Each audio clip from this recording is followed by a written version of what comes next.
Welcome to the Big Fellas Podcast, where we chop it up about all things past, present, and future about the game of basketball. Where facts, stats, and context reign supreme. That is blasphemous! Sometimes it gets crazy, but we always keep it real. Get ready to learn from players, coaches, and fans from all levels of the game and see the court in a brand new way. And now, fresh off the sidelines, here's your host, John Hartofilis. What it do, fellas, and welcome to the Big Fellas Basketball Podcast. I'm your host, JH, coming to you from New York City, the mecca of basketball. Today, I'm joined by Rex Walters, host of the Real Talk Basketball Podcast. Rex enjoyed a 7-year NBA career with stops at the post-Drazen Petrovic New Jersey Nets, the rookie Allen Iverson Philadelphia 76ers, and the Tim Hardaway Alonzo Mourning Miami Heat. After leaving the NBA, Rex enjoyed a successful playing career overseas before being named the head coach at Florida Atlantic University, the University of San Francisco, and eventually the NBA G League Grand Rapids Drive. We've got a good one in store for you today, fellas. Episode number 14, Rex Walters, Real Talk Basketball. Hi, Rex. How you doing? I'm good, man. How are you? Thanks for having me. Thank you for coming on. I'm really looking forward to our conversation. I think our listeners are going to really enjoy the look into both your playing career and your coaching career and how it's all come together. So just really quick, if you can give us a brief kind of run through on the early part of your career, going to the Nets, then to Philly, then to the Heat. There were some really cool stops there, if you could tell us about it. Yes, I was. I was drafted with the 16th pick of the first round by the New Jersey Nets. They lost a great player in Drazen Petrovic, and that opened up a situation where they wanted some depth at the shooting guard position. So was drafted 93. Chuck Daly was the coach. They had some great players there. Derek Coleman, phenomenal, great power forward. Really, when you talk about positionless basketball, Derek was one of those guys. He could bring it up. He could really pass. He could shoot threes. He could play in today's game and might be an even better player. Could score on the blocks as well. Kenny Anderson, easily one of the best ball handlers I've ever seen. He could get to spots. I've never seen a guy be able to slither and slide through very tight holes in a defense. So then you had Kenny Anderson, and then after that, Kevin Edwards, Rick Mahorn, Armin Gilliam, God rest his soul, Jason Williams, a bunch of great guys. Was traded in the middle or the start of my third year in Jersey. Butch Beard took over, got a chance to play for him for about a year and a half, was traded to Philly. John Lucas was the coach in Philadelphia. I was kind of a throw-in, just to be completely, totally honest. Derek Coleman was traded for Sean Bradley and for salary cap issues. And I wanted to play, and I wasn't playing a whole lot. I wanted to play, and I actually said something to him about that, which probably was a mistake on my part. But was traded to Philly, was there in Philadelphia for 3 years, played for John Lucas, Johnny Davis, and then Larry Brown. In the middle of Larry Brown's time, I was waived, but I knew I was getting picked up by the Miami Heat. Picked up by Pat Riley, great teams, Alonzo Mourning, Tim Hardaway, Jamal Mashburn, Vashawn Leonard, Dan Marley, Keith Askins, great, Mark Strickland, Dwayne Coswell, some great players there. We're right on the cusp. We were a really good team, but weren't quite a championship team. And I was there for basically about 2.5 years, 7 years total was my NBA playing experience. I actually signed a 1-year deal with the Pacers after going overseas. But that was a short stay in Indiana, in Indiana, and then played a little bit in the minor leagues and then played overseas for a little bit and then hung it up after about 9 or 10 years. That's awesome. And I obviously want to touch on everything, but just for that last part, I didn't know about the Pacers stint. I couldn't find it on your basketball reference page. What year was that in? That would have been like 2001, too. So after being released by the Heat, I went to Spain, played in a place called Leon, Spain, where they were on the border of getting relegated. So in Spain, if you finish in the bottom two, you go down a level. And they were in trouble of going down. Well, I went out there, played 2.5 games, and then we had a family issue. My wife was pregnant at the time. I had to fly back home Didn't finish the season with them. And then the next year, I was signed by the Pacers. It was a guaranteed deal. Mark Bartelstein's a phenomenal agent. And I got a 1-year guaranteed contract with the Indiana Pacers. I was only there it was the year after they went to the finals versus the Lakers. Great team, Reggie Miller, Jalen Rose, who was hurt at the time, Travis Best, Austin Crozier. Rick Smits had retired, which really set them back. Isaiah Thomas was the coach, and I was there a very short time. I got through training camp. They decided that they were going to release me, which I was released, and received checks for a year for doing very little work. I went to the minor leagues to try to get a call up, and it never happened. I played for the Kansas City Knights. Kevin Pritchard was actually the GM, is now the GM or president of basketball operations for the Pacers, where he was the coach of the Kansas City Knights that I played for that year. That's awesome. And when you were with the Heat, obviously everyone reveres Pat Riley for having this sort of aura and being this guru of basketball. Were there any kind of tidbits that he dropped for you, or anything kind of that really stood out to you, or a moment to be like, wow, this is what everyone's talking about?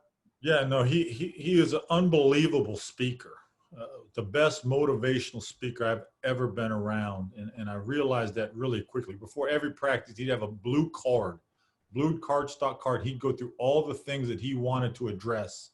And it could be 5 minutes, it could be 15, it could be 30 minutes that we were talking about things that he wanted to address. And always in part of it, whether it was a practice or in a game, there was some motivational parts of that. He really made you believe that you were competing and working towards winning a championship. And that was his whole mindset. You know, there was winning and misery. And so he wanted to win and win championships. And he was a phenomenal coach. We were a very physical, tough, hardworking team. We're in great shape. I was in the best shape of my life. Even before college, I was in the best shape of my life. I wasn't the same athlete I was in college, but I was in the best shape of my life. There was a system in place that we believed in, that he knew how to coach and get the most out of a very good team, not a great team, but a really good team on the cusp. But when you have guys like Tim Hardaway and Alonzo Mourning, you're going to be good right away. Well, I think he took us to another level, and we're right there. Us in New York, we're right there on the cusp of being a championship team. We were just a little bit short of achieving those type of goals. And obviously what you're saying about the organization, it's been true for the last 20 years under Pat Riley's tenure, just with every year, whether it's in the present day with guys like Duncan Robinson and just coming out of nowhere and shocking the world. To me, it starts with ownership, Mickey Arison, right? Believing in Pat Riley's vision. And I think that's really important. You see organizations like San Antonio has that, right? This is the first time in 22 years they haven't made the playoffs.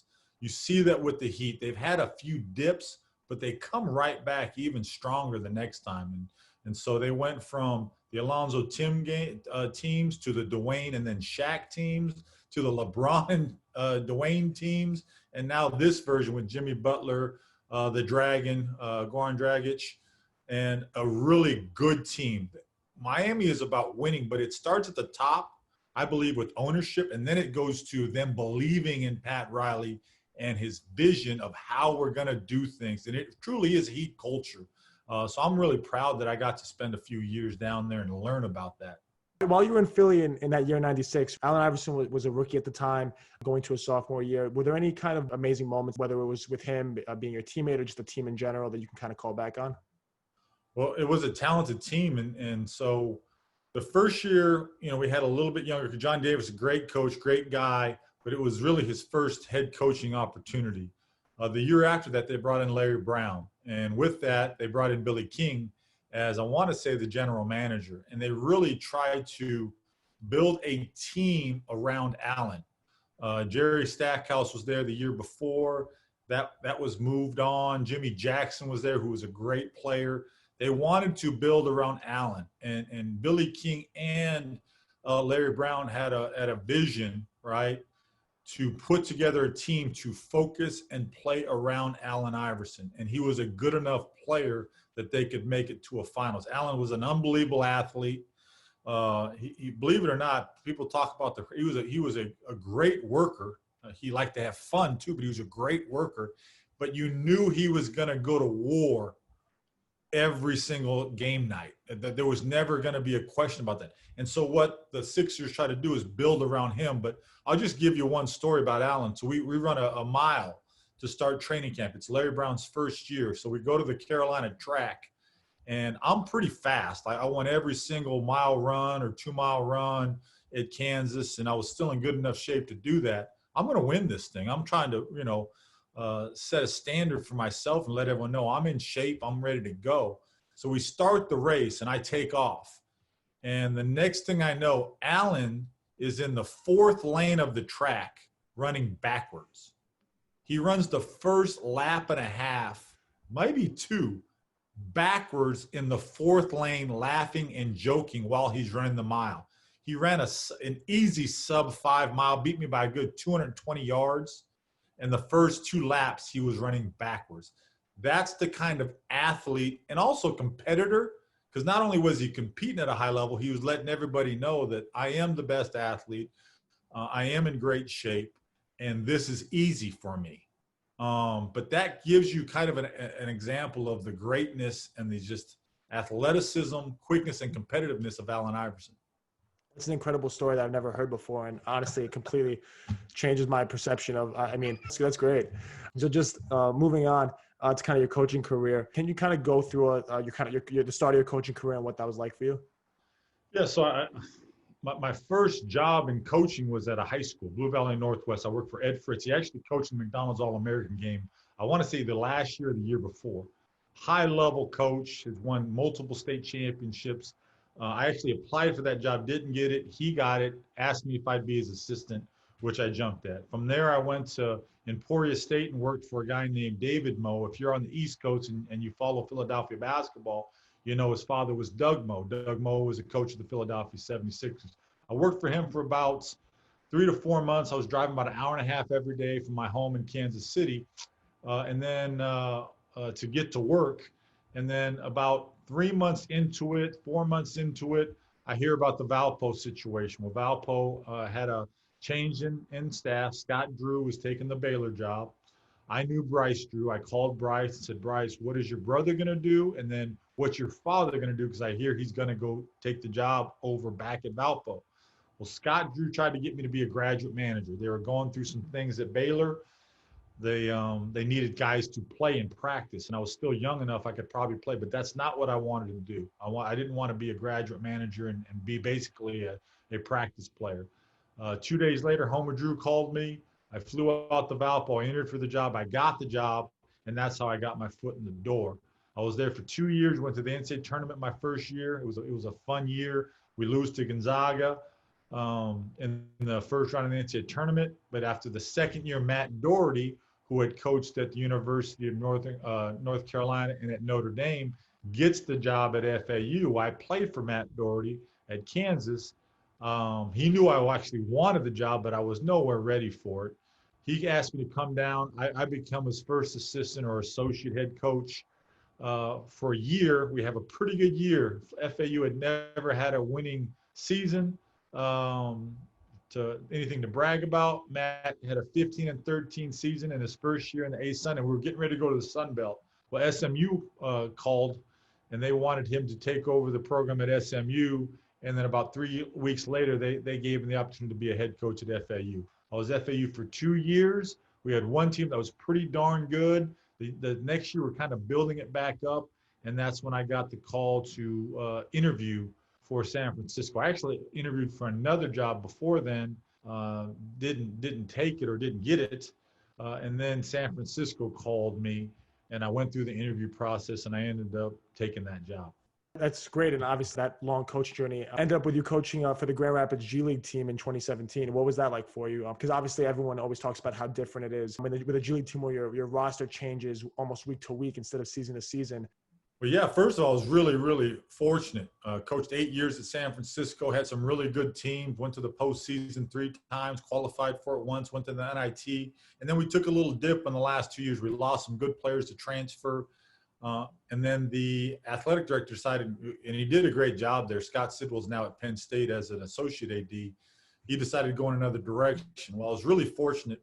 After he let me go, I was flying to Vegas to go watch my daughter play. I announced it basically on Twitter. I've been let go at San Francisco. Thank you and see ya. But right when I landed, Stan Van Gundy had reached out to me and just said, "Hey, I heard the news. Sorry to hear that. Why don't you think about coming out here and hanging out? It's no fun to be in San Francisco after you've just gotten fired. Why don't you come out here and hang out?" And I did that. And I went out there. I watched a few practices, went to a few games, and then got really, really lucky. He's been a great friend to me. Got me in a couple of different situations to try to get a job, and then the situation opened up at Grand Rapids, and he asked me, would I be interested? I jumped at the opportunity. I said, yes, I'd be more than interested. And then I got to coach in Grand Rapids for a year. And it was a great, great experience. Loved it. I'd coach in the G League in a heartbeat. The players are really, really good. It's a level below the NBA, but still really, really good players. It's a great challenge. There's great coaching in that league. Guys that are learning from great coaches. I got to learn from Stan Van Gundy. The coaches for the Maine Red Claws get to learn from Brad Stevens. And so you got really good coaches running really good systems with really good players. And yes, there's challenges because you do lose players. Players get called up. Players sign for jobs overseas. Players, at that time, you could sign with anybody. I think you still can. So you would lose players. We lost Jordan Crawford to the New Orleans Pelicans. We lost Ray McCallum to I want to say the Charlotte Hornets is who we lost him to. And then we get guys sent down from the Detroit Pistons, which really not sent down. They just wanted to get playing time. So I got to coach Henry Ellenson, who was a great player, Michael Beneget, Stanley Johnson, Darren Hilliard. So you constantly have to make adjustments, and it teaches you point blank. You need to be open and honest with your players at all time. You need to keep them informed. And then you have to have a system in place that is adaptable when you do make adjustments to your roster. So I really enjoyed it, would do it again. I'm trying to get involved with some jobs right now, to be honest with that. I'd love to coach in the G League again. I loved coaching the NBA for my year. It was a great experience, and I learned an awful lot. I would love to do that again. I really enjoyed my experience in Detroit. I thought Stan did a great job there. We just battled injuries. We had Blake Griffin for I don't know how many games, but not nearly enough. He was traded to us late in the middle of the season. Reggie Jackson was banged up the entire season. And then Andre Drummond actually played a lot, but we really battled injury. I thought Dwayne did a great job. Dwayne Casey did a great job when he took over and took them to the playoffs. Dwayne's a great coach as well. But I know I enjoyed my time in Detroit, learned a lot. I think it prepared me for if I ever did get an opportunity back in college to be that much more prepared, because when you're a part of, in the G League 50 games, in the NBA 82 games, the players are so much better. There's so many more possessions and the game's longer. You're just going to learn so much more. So I really feel like it prepared me. I don't think I was necessarily as ready as I should have been when I got the chance to coach at FAU in San Francisco. So I really feel like that has prepared me even more so. Now I just got to find a job. I just got to get the right job that fits me, the people that I want to work with, and they want to work with me just as importantly, and we'll see where it goes from there. What's that connection like between the G League team and the NBA team, to where you're learning from them and you're hands-on with what they're doing? Are you around when they're discussing tactics and all that? Yeah, so the plan was pretty simple. So I would go to Summer League. I worked Summer League for the Pistons. So I got to spend time, work for Bob Byer, who ran the team, and Bob's a great coach. And we're there. He puts in, they have a 4 or 5 day training camp, and they play Summer League. And back then it was in Orlando. So I got to experience that. I got to work one of their summer free agent camps before Summer League. Then I got to go work training camp and really work with the potential G League players. But I'm really taking notes, watching, seeing how they're putting in that system.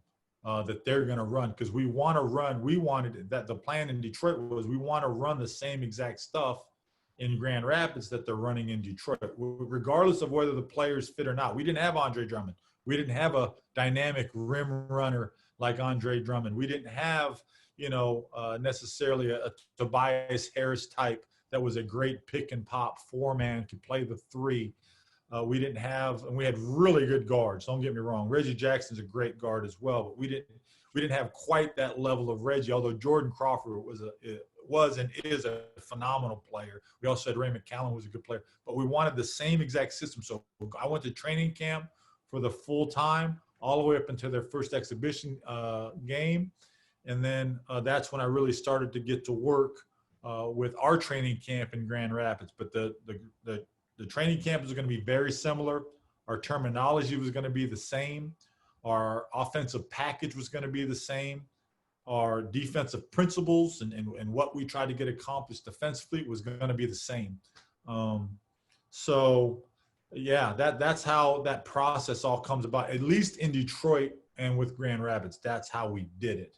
It'd be interesting to see how other teams do it as well, and if they want to have it kind of like as a JV system, where it's a group or a team running the same exact stuff that the varsity team's running. So I coach at Xavier High School in New York City. I coach the freshman team, and we run the same stuff as the varsity just because we're preparing them to get to the varsity level. And that whole sense of continuity is something that I was curious to see if that existed in Grand Rapids. So that's super interesting stuff. So before we go into the bubble talk, I just wanted to ask you a little bit about your podcast that those that are watching can see behind you, Real Talk Basketball. If you could just tell us a little about what you discussed through on that podcast and what your plans for the future are.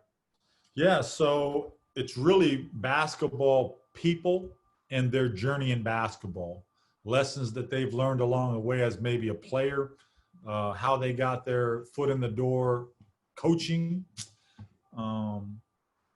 with a lot of head coaches. Like I had David Fisdale, he'll come out next Wednesday. After that, I got Ben Howland coming on, two great guests. I mean, both of them are really good, but just their journey to get to the point where they're at right now today.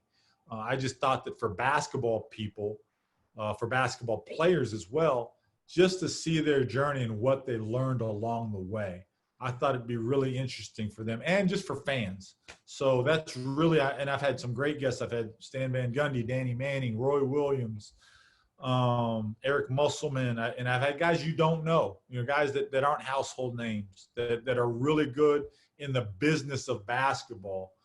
Justin Bauman, Luke Wicks, who's an assistant coach at Pacific. Jeff Lender's a name you're going to hear more about. He's the head coach at the University of Wyoming. Sundance Wicks, an assistant coach at Wyoming. I want to give them a platform to kind of talk about themselves, but really share their story, how they got to where they're at right now. I just thought, and that's why I call it Real Talk. I try to keep it real. Hopefully I'm getting better at it. And so it just gives people a chance to share their journey, share their story. No, I love the idea. And I definitely know more of those names than the common basketball fan, but it's important to realize that even if people that aren't household names still have such a wealth of knowledge when it comes to basketball. Yeah, no, it's been fun to do. Today, literally at 12 o'clock, I got a chance to spend about 45 minutes with Coach Howland at Mississippi State, and it was great for me. We have some common acquaintances, some friends that we share. He actually recruited me for a short period of time when he was at UC Santa Barbara. He recruited and signed my high school teammate, Lucius Davis. But just his story, and the thing about Coach Howland, as I sell this, is he's been to 4 different universities and he's won everywhere he's been. So I really wanted to get into that. What are the things that he felt led to the success? Because it's not easy to win at Northern Arizona. It's not easy to win at Pitt. It's not easy to win at UCLA, and it's not easy to win at Mississippi State, but he's done it at all 4 places. 3 times he's gone to a Final Four. He'll have over 26 NBA players at the end of this year when we go into the draft that have played for him. So he's got a lot of great things to share that I thought people would really enjoy. That's super impressive. Obviously, we spoke about the Heat and their organization and how well they've been doing. Are the Heat your pick out of the East? What are you thinking? Wow, that's a tough one. When you watch Toronto, right? We talked about Coach Casey before. he laid a great foundation. Then they had a great player come in last year, Kawhi Leonard. But what Nick Nurse has really done, he's been able to continue that. I think that they learned the things that they learned in their process of becoming an NBA champion. As there's some residual effects. They're great defensively. They do a great job of protecting the paint. They eliminate layups.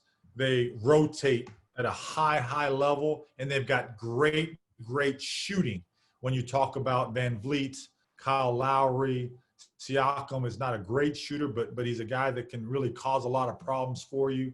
And so it's going to be interesting. I think it's going to come down to Toronto and Milwaukee. Now, Milwaukee's different. They've got great length and size. They're a great three-point shooting team. Defensively, they really protect the rim. They really protect the paint, but they give up the most three-point shots. So there's going to be a lot of give and take if that ends up being the Eastern Conference Finals, because you've got two completely different styles, but yet they're both great defensively, but they do it in different ways. I'd love to see that. I'd love to see Miami get in there. I'm biased, and I'm a Heat guy. I don't know if they're quite ready yet, but I wouldn't be surprised if they made it that far. On the Western side, it's been fun to watch Luka. It really has, and I don't think that the Clippers are completely healthy. There's so many factors that are going to go into the bubble. Can teams stay healthy? And it always happens, right? It always happens. Health is really the most important thing. But the Clippers, and I think the Lakers miss guys like Avery Bradley. I think the Rondo was supposed to play last night. I went to bed after halftime. That game was over. Yeah. I was on the West Coast. That game was over. But I thought the Lakers did a great job last night of attacking and putting pressure on the rim, offensive rebounds, and AD really stepped up. If they continue that, and if I want to say the Clippers can get past Dallas, and that's going to be a big test. I think if Porzingis can stay healthy and Luka can continue to just wreak havoc. Like, he's been great in pick and rolls. He's been great at setting up his teammates, and he's done a phenomenal job of scoring the ball and at a high level, but he's not a great three-point shooter. So it'll be interesting to see if what's going to happen. I think they play again, I want to say tonight, and I'm looking forward to watching those games. So I would think it'd be Clippers versus Lakers. It's hard for me to bet against LeBron and AD. I do think the fact that they don't have a lot of playoff experience, when you talk about the Carusos, they still have Danny Green, and he's not playing as well as he's capable of, but AD hasn't had a long history in the playoffs. Obviously, LeBron does. KCP doesn't have a lot of experience in the playoffs, whereas the Clippers, when you got a guy like Kawhi, Paul George, Pat Beverly, they've got a little bit more experience, so that's going to be a great and dynamic Western Conference Finals if they can get there, if they can get past Dallas, in my opinion. Awesome. And going back to what you were saying before about the Bucks versus the Raptors, that's going to be a great chess match coaching-wise. Everyone reveres Coach Nurk for his sometimes unorthodox style of coaching, especially in the NBA when he's bringing out box and ones. Because obviously that's not conventional, but it works. What are your thoughts on that? Because it really is something that you don't see often, but it got great results in last year's finals and obviously still during this season. Well, they do a phenomenal job. They'll come out and they'll play some zone. They'll really go, when you talk about that box and one, they'll do it in their man-to-man, where if a guy's a great isolation or one-on-one player, all of a sudden they just go to elbows and blocks. And it's four guys that are surrounding the paint with great ball pressure. And it really, they do a great job. And it's like five guys are locked in on the basketball. So it's really fun to watch. Now, you would think you could weak side cut them and slot cut them, but they do a great job of picking those things up and protecting the rim, even though they don't have great rim protectors. He does a phenomenal job. He really does. They protect the nail at a high level, and they're great at rotations. And they got a toughness about them. When you talk about Van Vliet, you talk about Kyle Lowry, you got great toughness, and then some length with Siakam. Again, toughness with Powell. Serge Ibaka coming off the bench. So they're a fun team to watch just because I say this all the time. The game honors toughness, and that organization, going back to Coach Casey's days there, Ujiri's done a great job assembling that team, and now Nick Nurse as well. They've done a phenomenal job there of just building a culture of truly competing and winning championships. Well, for sure, and it's great to see just how in terms of out of all the teams, there are obviously great teams. The West is completely loaded. The East obviously has great teams as well, but the Raptors really do stand out in terms of their coaching philosophies and how they just do things that aren't conventional, but they win games, and that's what's important. But don't take anything away from Coach Budenholzer. Phenomenal coach. They had a phenomenal season. I think that in the bubble they haven't been as good or as efficient. Giannis had the headbutting. He misses a few games. They're trying to rest. And I think their biggest thing in the bubble was staying healthy, being healthy going into it. But I think there's a little bit of pressure that as I watch them, I feel like some of their players feel because they had such a great regular season. They need to relax. They need to play.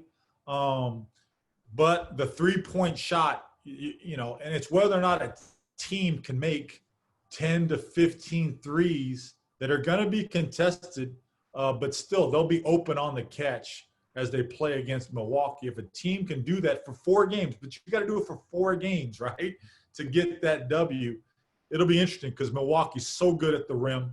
Their guards do a phenomenal job of pursuing and pick and rolls. They protect the paint, and they're not in rotations. Although Toronto is, Milwaukee's not in a lot of rotations. They really guard their man, but they do it while high-level rim protection and then paint protection. Definitely. As you can see the Giannis jersey behind me, I'm a big fan of the Bucks. I just do worry sometimes about their history of being a great regular season team. I've heard a lot of people compare it to the late 90s Jazz under Jerry Sloan, where it works in the regular season, but when a team has a week to prepare for you, it's not as effective. What do you kind of think about that, where people kind of challenge it and say, well, it works in the regular season. We're going to drop coverage and giving up threes against sub 500 teams or teams on playing back-to-backs. But in the playoffs, when you're going against the Raptors, the Celtics for 7 games, it's not as effective. What do you kind of think about that? Well, I mean, the Jazz got to the finals twice too. Oh, yeah. The only problem was they ran into Michael Jordan. I mean, Michael Jordan didn't lose in the finals, but I get their point. The one thing I'll say is they're not in rotation, so because they're in drops with 4s and 5s, can a team's 4s and 5s knock down that three-point shot consistently? And it's not like they just give it to them. I mean, they're going to close. They're going to close hard, and they're going to contest. So it's an interesting one. I think the one thing is that Toronto has an advantage is they've been there and they've done that.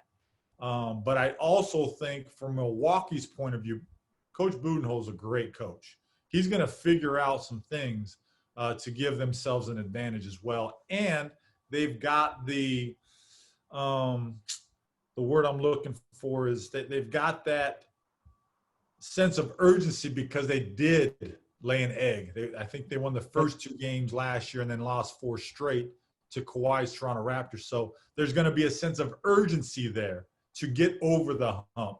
And, back in the 80s and 90s, there was always a rite of passage that you had to get through. Maybe Toronto's that rite of passage for Giannis and the Milwaukee Bucks.